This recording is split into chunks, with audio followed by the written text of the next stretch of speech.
Welcome back. I am Ashok sir from English Grammar Coaching Center at Khaira. My dear student, आज मैं आप सबको एक बेहद इम्पॉर्टेंट फैक्ट लेकर के आया हूँ यूज्ड टू, जिसका हम आप प्रयोग करने में काफ़ी मिस्टेक कर जाते हैं कि यूज्ड टू का प्रयोग करना कहाँ है और वुड का प्रयोग कहाँ करना है, क्योंकि दोनों का प्रयोग पास्ट के हैबिट को शो करने के लिए किया जाता है. किसको? पास्ट के हैबिट को शो करने के लिए दोनों का हम यूटिलाइज करते हैं, वुड और यूज्ड टू का. तो यूज्ड टू का प्रयोग कहाँ करना है और वुड का प्रयोग, यह मेरा एक वीडियो बना है यूज ऑफ वुड मोडाल्स में. आप यूज ऑफ वुड को देखेंगे तो वहाँ पर आपको साफ शब्दों में मैंने स्पष्ट कर दिया है कि वुड का प्रयोग करना कहाँ है और यूज्ड टू का प्रयोग कहाँ करना है. तो चलिए शुरू करते हैं. आज मैं पास्ट को, इसका यूज टू का मतलब होता है किया करता था. किया करता था, इसका मैंने कॉन्सेप्ट यहाँ लिख दिया है. यानी अफर्मेटिव सेंटेंस में जब होगा, जब सेंटेंस अफर्मेटिव में होगा तो ध्यान रखना होगा कि आप यहाँ पर यूज्ड टू के बाद तुरंत V1 का इस्तेमाल करिएगा. और जब सेंटेंस निगेटिव में होगा, इसका प्रयोग हम कहाँ करेंगे? निगेटिव सेंस में करेंगे. निगेटिव सेंस में हम दो तरह से प्रयोग कर सकते हैं. सब्जेक्ट प्लस यूज्ड के बाद not to plus V1 plus other word का भी प्रयोग कर सकते हैं, या फिर हम ऐसा कर सकते हैं कि subject plus did plus not plus used to plus V1 plus other word का इस्तेमाल कर सकते हैं. तो my dear student, I hope that आप अच्छी तरह से समझ रहे होंगे कि आपको दिखाई दे रहा होगा कि यह वीडियो बेहद ही इम्पॉर्टेंट है आप सबके लिए, और आप इसको अच्छी तरह से समझने का प्रयास करिए. मैं बता रहा हूं यहाँ पर कि पहला देखिए एग्जाम्पल मैंने लिखा है कि वह यहाँ आया करता था. He used to come here. He used to come here यानी उसकी पास्ट की हैबिट है, वह यहाँ आया करता था. तो क्या करा? He used to come here. He used to come here. मैं पढ़ाया करता था. मैं यानी मैं पहले मेरी आदत थी, मेरी पास्ट की हैबिट क्या थी? पढ़ाने का. तो मैं कह रहा हूँ मैं पढ़ाया करता था. तो I used to teach. I used to teach. अगर यही सेंटेंस आपको एक दे दिया जाए और आपको कह दिया जाए कि इस सेंटेंस को इस प्रकार से बनाने के लिए आपको कहा जाए कि वह गांव में नहीं रहा करता था, तो वह गांव में नहीं रहा करता था इसका एग्जाम्पल.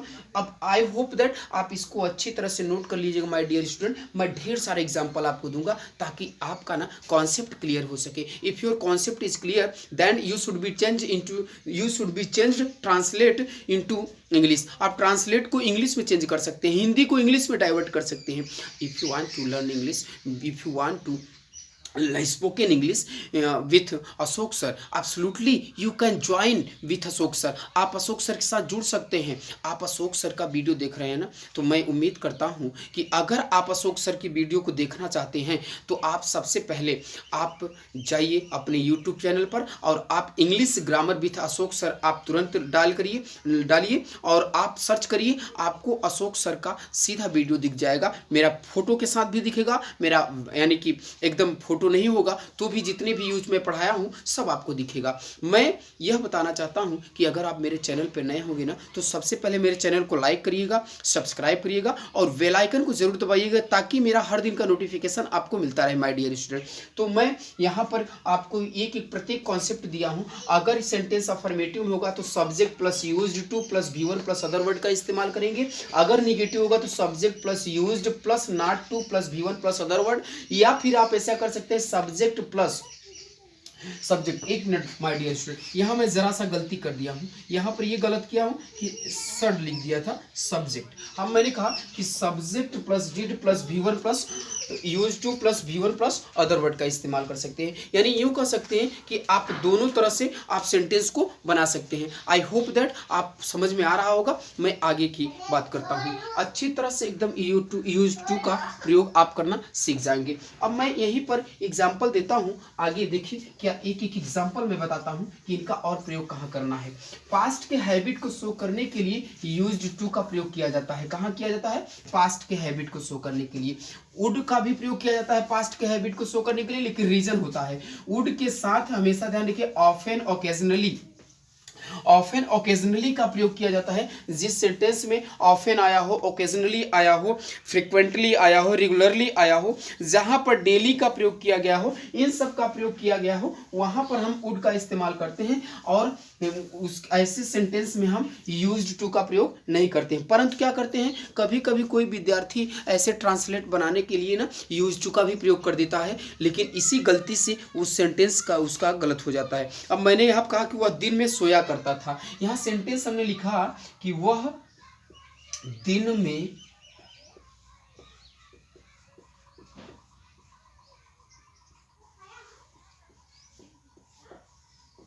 राइट। तो आप इसको ट्रांसलेट कैसे करेंगे, वह दिन में सोया करता था, आप तुरंत बनाएंगे कि he used to sleep, he used to sleep in the day, वह दिन में सोया करता था इन दी डे। आप तुरंत इस प्रकार के सेंटेंस को ऐसे ट्रांसलेट करेंगे। और दूसरा एग्जांपल देखिए यहीं पे मैं दे रहा हूं, वह दिन में सोया करता था, he used to sleep in the day, he used to sleep in the day. मेरी दादी मुझे रात में कहानियां सुनाया करती थी। अब ध्यान रखिएगा, मेरी दादी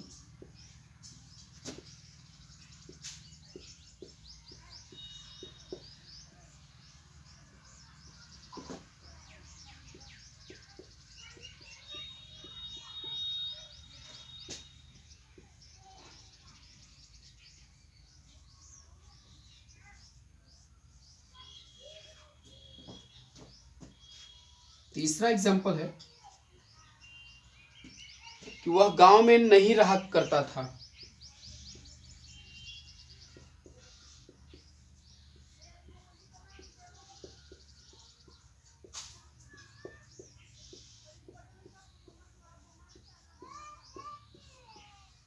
रहा करता था, right.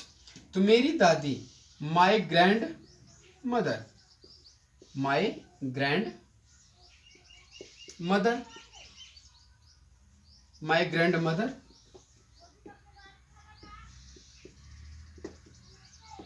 used to, my grandmother used to tell me, my grandmother used to tell me stories at night, मेरी दादी माँ यानी दादी मुझे रात में कहानियां सुनाया करती थी। My grandmother use to tell me stories at night, my grandmother use to tell me stories at night. आप इसी को ऐसे कर सकते हैं, यानी वह गांव में नहीं रहा करता था, वह रात में नहीं रहा करता था, तो क्या करेंगे, ही used not to, he used not to live in the village, वह गांव में नहीं रहा करता था, वह गांव में नहीं रहा करता था। आप इसी सेंटेंस को ऐसे भी बना सकते थे, he did not use to live in the village,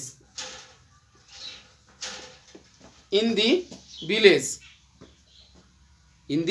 village यानी वह कह रहा है कि वह गांव में नहीं रहा करता था, तो he used to live in the village.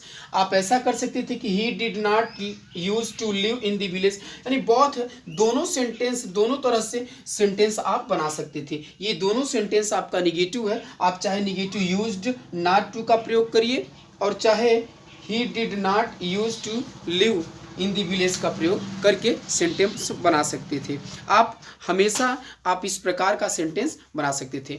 तो माय डियर स्टूडेंट, आपको यह कॉन्सेप्ट अच्छी तरह समझ में आ गया होगा कि वह दिन में सोया करता था, तो he used to sleep in the day, मेरी दादी मुझे रात में कहानियां सुनाया करती थी। My grandmother used to tell me stories at night, वह गाँव में नहीं रहा करता था। He used not to live in the village, he did not use to live in the village। आप इस प्रकार से सेंटेंस बना सकते थे। आप एक नहीं, आप हजारों सेंटेंस बनाने का प्रयास करिए। मैं छोटे छोटे वीडियो आपको लाता रहूँगा आपको, ताकि समझ में आ सके। आपको न जो कोचिंग वाले जो छोटी मोटी संस्थान आपको गुमराह कर रहे हैं, आप ऐसे कोचिंगों से, ऐसे संस्थाओं से, ऐसे विद्यार्थियों, ऐसे स्टूडेंट से, ऐसे टीचरों से बचने का प्रयास करिए जिसको थोड़ी सी जानकारी है और थोड़ी सी जानकारी में आपको गलत नॉलेज दे देते हैं। आपका बहुत सारे कॉन्सेप्ट गलत हो जाते हैं। मैंने कहा था शुरू में कि अंग्रेजी में कोई भी रूल नहीं होता है माय डियर स्टूडेंट। अंग्रेजी में सिर्फ एक चीज होता है, वो होता है कॉन्सेप्ट एंड फैक्ट। अगर आपका कॉन्सेप्ट और फैक्ट क्लियर हो गया तो आपको ऐसा कॉन्सेप्ट आपको कभी नहीं मिलेगा, कहीं नहीं मिलेगा। If you want to learn English, so you can join English grammar with Ashok sir. आप अगर अंग्रेजी सीखना चाहते हैं तो आप तुरंत Ashok sir English grammar with Ashok sir का चैनल आप तुरंत अपने यूट्यूब पे डालिए, आपको मिल जाएगा। अगर कोई समस्या हो रही है ना तो ज़रूर कमेंट बॉक्स पे कमेंट करिएंगे। तो आई होप दैट आपको ये सारे एग्जाम्पल अच्छी तरह समझ में आ गए होंगे। एक बार फिर आप सबको ना नव वर्ष की ढेर सारी शुभकामनाएं, हैप्पी न्यू ईयर्स। इस पर मैं एक वीडियो बनाया हूँ माय डियर स्टूडेंट, आपके लिए मैं वीडियो जरूर बनाऊँगा। कल 31 दिसंबर होगा। मैं कल के डेट में आपको मैं कैसे विश करना है, how to happy new years, how to wish happy new years, happy new years को कैसे विश करना है ये मैं आपको बताऊंगा। तो ओके, आपको यह वीडियो अच्छी तरह समझ में आएगा। और मैं आपसे एक आग्रह करूंगा कि अगर आप यह वीडियो अच्छा लगे ना तो आप उन विद्यार्थियों तक प्रोवाइड करिए जिनको इसकी ज़रूरत है। अब आप ध्यान रखिएगा, इनको अच्छी तरह समझने का प्रयास कीजिए। आप ध्यान रखिएगा कि यह वीडियो आपके लिए बेहद इंपॉर्टेंट है। Okay, thank you, best of luck.